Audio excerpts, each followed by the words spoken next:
এখন বিকেলবেলা একটু বসে এই ফলগুলো খেয়ে নেব। একটা মৌসম্বি, একটা কমলা লেবু, এই যে দার্জিলিং কমলা লেবু, এটা পেয়ারা। পেয়ারাটা দেখতে খুব সুন্দর, খেতে কেমন হবে কি জানি, খেয়ে দেখব। আর হচ্ছে এটা শরবতি আলু, এটাকে আমরা তো শরবতি আলু বলি, তোমরা কি বলো জানাবে। একটা খাই দেখি কেমন। ভালো।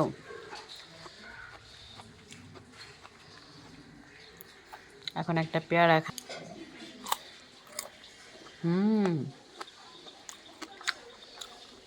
পেয়ারাটা হেভি টেস্ট, দারুণ। তো এখন খেয়ে নি। তোমরা কে কী করছো জানাবে অবশ্যই। আমি এখন ফলগুলো খাচ্ছি। দেখা হচ্ছে পরের ভিডিওতে, ততক্ষণের জন্য টাটা।